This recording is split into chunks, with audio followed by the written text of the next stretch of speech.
नमस्कार दोस्तों, क्राइम तक में आपका स्वागत है। एक नई कानूनी कहानी लेकर मैं पूनम शर्मा फिर आपके साथ हाजिर हूँ। कैमरे के पीछे मेरे साथ हैं परमिंदर शर्मा। आज की कानूनी कहानी में हम बात करेंगे कि अगर आप कोर्ट में कोई भी मुकदमा लड़ रहे हैं या लड़ने जा रहे हैं तो एक अच्छे वकील का चुनाव कैसे कर सकते हैं। लेकिन उससे पहले आज कोर्ट से कौन कौन सी बड़ी खबरें रही जो सुर्खियां बनी, उनके बारे में जान लेते हैं। तो पहली खबर है सुप्रीम कोर्ट से। सुप्रीम कोर्ट में आज एक याचिका पर सुनवाई होनी थी जिसमें बंगाल में 8 फेज में हो रहे चुनावों को चुनौती दी गई थी। लेकिन सुप्रीम कोर्ट ने इस याचिका पर सुनवाई ना करने का फैसला किया और इसको खारिज कर दिया। दरअसल ये वकील एमएल शर्मा की तरफ से याचिका लगाई गई थी, लेकिन कोर्ट ने कहा कि इस मामले में सुप्रीम कोर्ट आने से पहले उनको बंगाल में हाई कोर्ट का रुख करना चाहिए था। लेकिन वकील ने कहा कि 1996 का एक ऑर्डर है जिसमें कहा गया है कि जब चुनाव आयोग तारीखों का जो है वो ऐलान कर दे तो उसके बाद सुप्रीम कोर्ट के पास ही पावर है कि वो इस तरह के मामलों की सुनवाई कर सकता है। लेकिन कोर्ट ने कहा कि इस मामले में हमें सुनवाई की जरूरत नहीं लगती, आप हाई कोर्ट जा सकते हैं। दूसरी खबर है दिल्ली हाई कोर्ट से। ये खबर जुड़ी हुई है ओटीटी प्लेटफॉर्म्स और डिजिटल जो मीडिया है उसको लेकर जो हाल में केंद्र सरकार ने गाइडलाइंस जारी की हैं उनको चुनौती देते हुए ये याचिका लगाई गई थी और कहा गया था कि इसमें बहुत सारी खामियां हैं और ये कहीं ना कहीं सोशल मीडिया और तमाम चीजों को नियंत्रित करने के लिए है। तो आज इस मामले में दिल्ली हाई कोर्ट ने नोटिस जारी कर दिया है केंद्र सरकार को और अगली तारीख जो दी है वो 16 अप्रैल की दी है इस मामले में सुनवाई के लिए। हाल ही में आपने देखा होगा कि 25 फरवरी को पिछले महीने केंद्र सरकार की तरफ से ओटीटी प्लेटफॉर्म्स और सोशल मीडिया के लिए गाइडलाइंस और कुछ रूल्स बनाए गए हैं जिनको फॉलो करना बहुत जरूरी होगा। सरकार का ये कहना है कि लगातार फेक न्यूज की बाढ़ आ रही है और इस तरह की चीजें जो है वो ओटीटी प्लेटफॉर्म्स और सोशल मीडिया पे आ रहे हैं जिससे आपस में हेट स्पीच जैसे जो मैटर्स हैं वो निकल के सामने आते, तो उसे रोकने के लिए इन पर नियंत्रण होना बहुत जरूरी है और सख्त कानून भी। तो ये तो आज की कुछ कोर्ट की बड़ी खबरें थी। लेकिन अब बात करते हैं कानूनी कहानी में कि अगर किसी भी वजह से आपको कोर्ट कचहरी का चक्कर लगाना पड़ रहा है तो फिर आपको सबसे पहले जरूरत होती है एक अच्छे वकील की।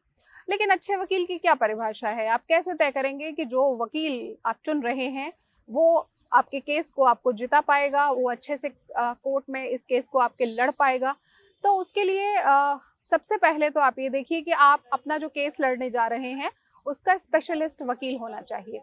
यानी मान लीजिए अगर आप कोई क्रिमिनल केस लड़ रहे हैं, क्रिमिनल केसेस वो जिसमें जघन्य अपराध आते हैं, जैसे मान लीजिए हत्या का मामला चल रहा है, बलात्कार का मामला चल रहा है या दहेज हत्या से जुड़ा हुआ मामला है, इस तरह के जो गंभीर किस्म के मामले हैं वो क्रिमिनल केसेस की शक्ल में अगर या तो आप लड़ रहे हैं या फिर आप पर इस तरह का कोई मुकदमा है जिसमें आप आरोपी हैं, तो सबसे पहले आपको वकील करना होगा जो क्रिमिनल केसेस को ही देखता हो। इसी तरह कोई रेवेन्यू से जुड़ा हुआ मैटर है तो आपको रेवेन्यू के लिए जो स्पेशलिस्ट वकील हैं उनको ढूंढना होगा। अगर सिविल मैटर्स हैं, मान लीजिए प्रॉपर्टी के बंटवारे को लेकर कोई डिस्प्यूट है, तो सिविल मैटर्स के लिए आपको सिविल कोर्ट की तरफ जो अच्छे वकील हैं उनका चुनाव करना होगा। फैमिली कोर्ट में जिस तरह के मामले आते हैं उसमें फैमिली कोर्ट्स के वकील जो एक्सपर्ट हैं उनको चुनना पड़ेगा। तो कुल मिलाकर ये मानिए कि बैटिंग और फील्डिंग क्रिकेट में जैसे करने के लिए अलग अलग स्पेशलिस्ट हैं खिलाड़ी, वैसे ही आपको अपने वकील का भी चुनाव करना पड़ेगा कि जो स्पेशलिस्ट हो उस मामले में उस वकील का आप चुनाव करिए। तो अब सवाल ये है कि ऐसे वकील को आप ढूंढ कैसे सकते हैं? तो उसके बहुत सारे तरीके हैं। या तो आपके कोई जानकार हैं जो इस तरह के कोर्ट केसेस वगैरह के चक्कर में किसी और वकील को उन्होंने हायर किया है, तो आप उनसे इस मामले में मदद ले सकते हैं और उस वकील से मिल सकते हैं।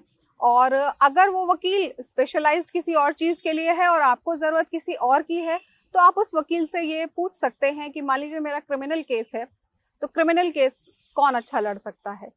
दूसरा, जब भी वकील अपनी खुद तारीफ करे जिससे आप मिलने जा रहे हैं, तो मत मान लीजिए कि वो बहुत अच्छा वकील है, बल्कि सबसे पहले आप ये देखिए कि आप जब पूरी कहानी आप अपनी बता रहे हैं उसको, जो कुछ आपके साथ हुआ है, चाहे आप आरोपी हैं या फिर आप पीड़ित पक्ष की तरफ से हैं, दोनों में से किसी भी तरफ से अगर आप हैं, तो सबसे पहले अपनी वकील को पूरी कहानी बताइए और देखिए कि वो कितनी गंभीरता से आपको सुन रहा है, और उसी से ये साफ हो जाएगा कि आपके केस में उसकी कितनी रुचि है।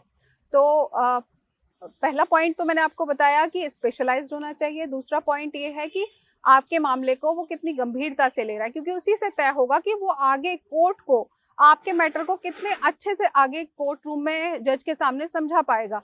क्योंकि कोई भी मामला अगर सबसे पहले निचली अदालत में लड़ा जाता है और उसी दौरान अगर आपका जो वकील है वो आपको अच्छा नहीं मिला और आप केस हार गए, तो आप लगातार जो ऊपर अदालत में जाएंगे वहां भी रिलीफ की गुंजाइश बहुत कम होगी।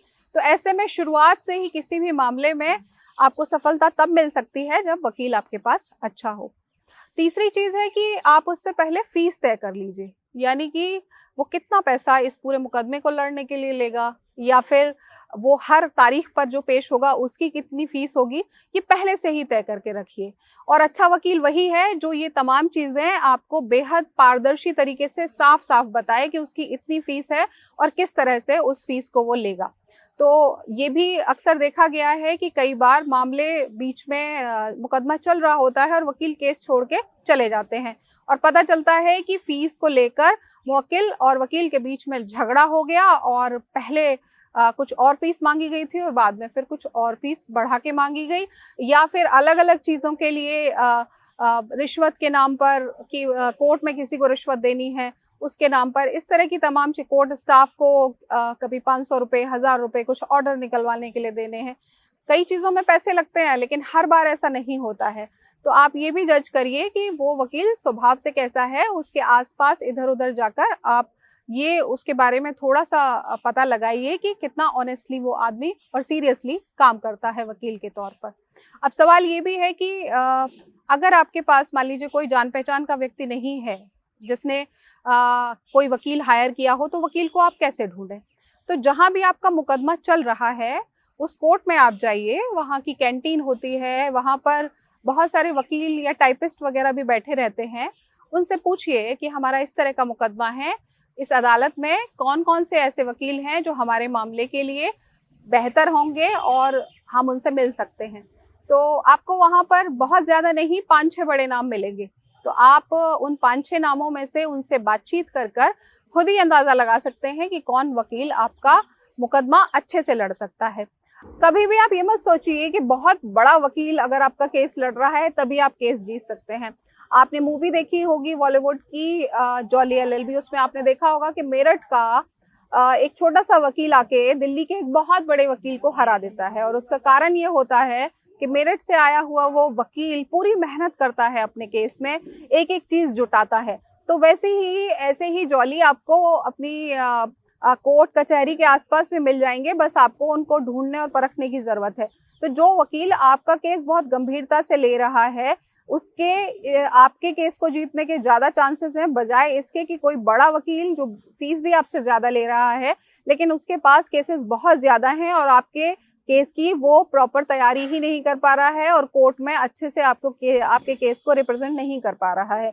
कई बार ये भी होता है कि बड़ा वकील फीस तो ले लेता है आपसे, लेकिन जब सुनवाई हो रही होती है कोर्ट में तो अपने किसी जूनियर को भेज देता है। तो ऐसी स्थिति में भी केस के खराब होने के चांसेस रहते हैं, क्योंकि जूनियर तमाम चीजों को उतने अच्छे से कोर्ट के सामने रख ही नहीं पाता जो अनुभवी वकील जो है वो रख पाएगा, और आपने फीस भी उसी हिसाब से दी हुई होती है तो वो जस्टिफाई चीजें नहीं हो पा रही होती हैं।